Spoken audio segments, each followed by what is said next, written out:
Sebastian Bach, dude. Yeah, what's up? I love that guy. That guy's amazing. Go ahead. No, I just want to say, Craig Gass in studio. A lot of people go, I know this guy. Craig Gass in studio, one night stands in Waterford this week. GetGas2S's.com or go to One Night Stands online. You can get tickets for this. It's going to sell out. It will sell out in a hurry. By the way, Thursday night's almost sold out, actually, which is You're weird because rockstar. usually the Fridays and Saturdays will sell out first. But yeah, GetGas.com, get gas with 2 S's. Before I get to the Metallica story, the Sam Kinison.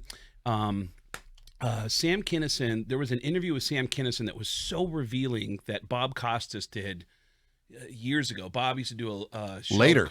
Oh, yeah. That's one of the best interviews, as a side note, of Bob Seger I've ever heard. Bob Seger wanted desperately to be on that show because he'd watch it after a concert. Yeah. And he went on there, and it's the only time I've ever heard Bob talk about his dad.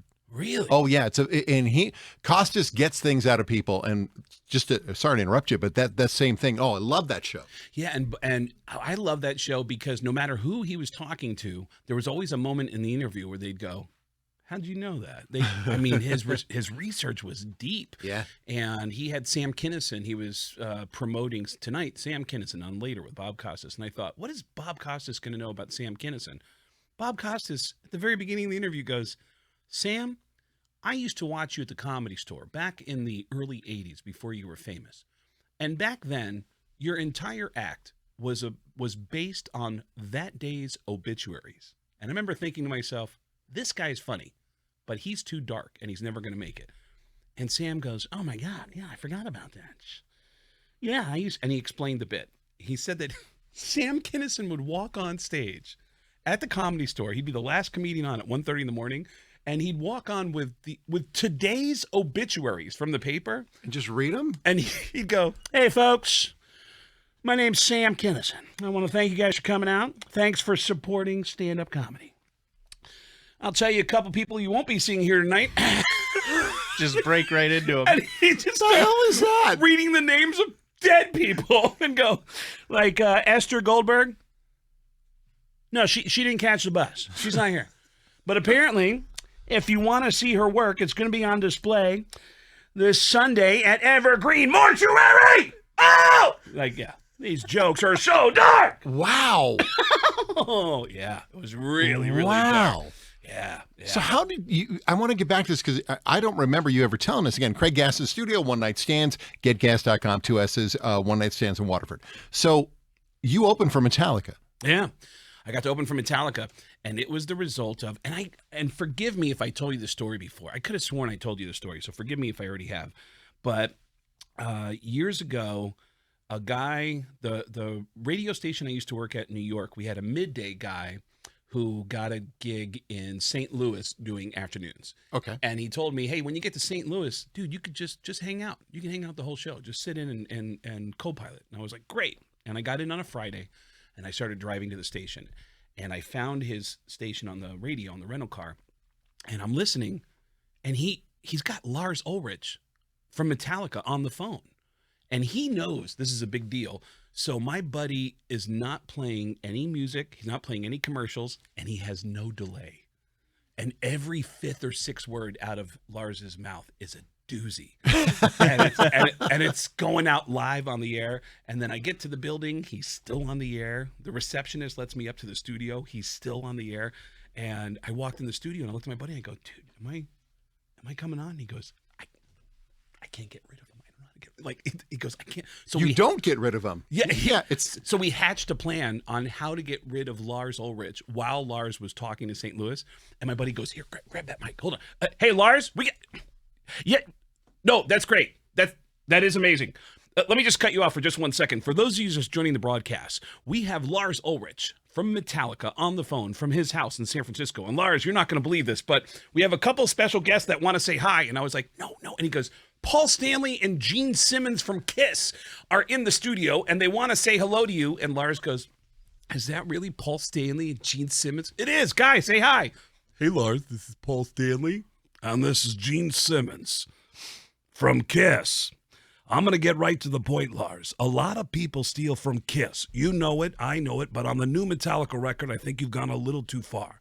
I'll give you a perfect example. I want you to name one song on the new Metallica record that you think is completely original? And he goes, I think all the songs are pretty original. Right, but if you had to name one song, what would it be? And he gave me a song title, and I said, that's a great song, Lars, but I'm going to be honest with you.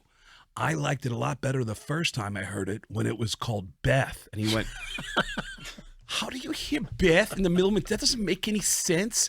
And he started arguing with a fake Paul Stanley and a fake Gene Simmons when my buddy cut him off and said, hey, Lars, guys, let's just stop for 1 second. Lars, we have another radio station next door to this station that is a talk radio station. They have a movie critic that comes in every Friday to talk about new movie releases, and they get real movie stars that come in to promote new movies. And they have Christopher Walken in the studio. He wants to say hello. Can we have him say hi? Is that really Christopher Walken? It is, Lars. I love Metallica because I love cocaine. I love cocaine. And he started like having a conversation about cocaine with a fake Christopher Walken while a fake Paul Stanley and fake Gene Simmons are So arguing. how long is this going on? How in time? How long was this going on? With It's well over 7-8 minutes. At some point, I was Oh my God. Phil Anselmo from Pantera going, hey, Lars, check it out.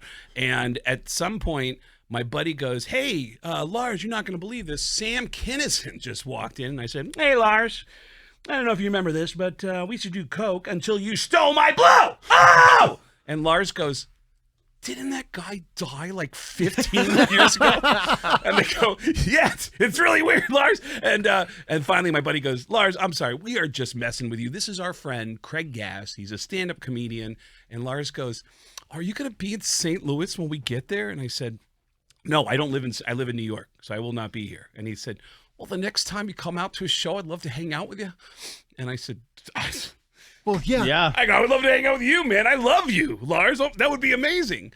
And I thought that was it. And when I got home to New York, the producer for our show, Gary, walked up to me and said, hey, so you're not going to believe this. I just got off the phone with a guy from Elektra Records, and apparently Lars Ulrich from Metallica is trying to get in touch with you, man.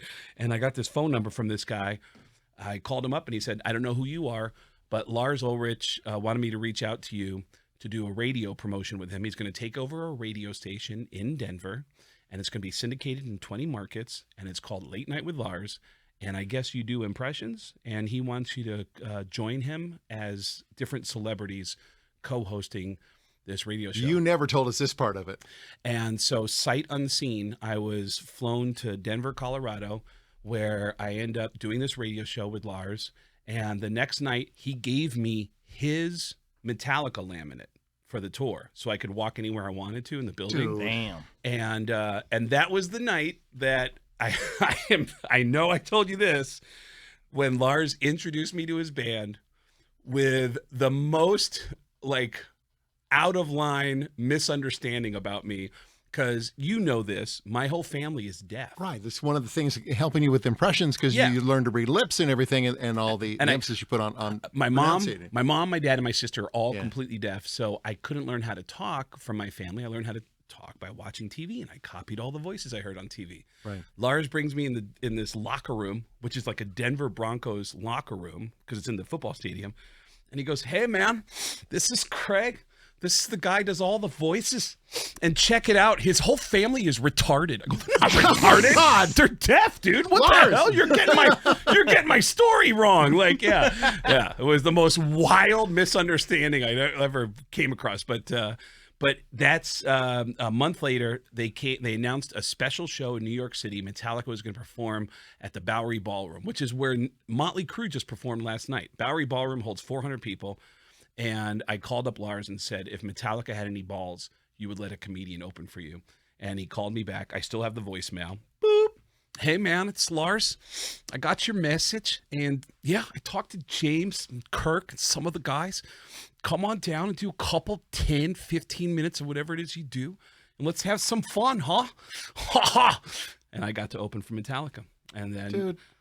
Opening for Metallica, by the way, led to all these bands who heard about it asking me to open for them over the years. I did a tour with Alice in Chains. I got to open for System of a Down. Corey Taylor, The Struts, new band, The Struts.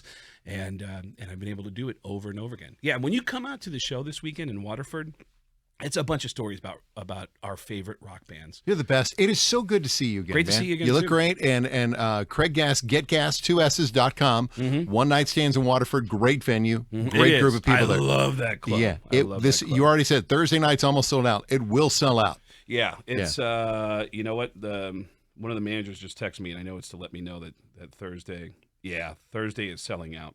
Okay. So Friday that and Mike? Saturday. Mike. Yeah, Mike just hit me up. So tickets are selling out for Thursday. It's still tickets available for Friday and Saturday. Getgas.com with 2 S's. By the way, I've never heard your impression of Gary from the Stern Show. That's fantastic.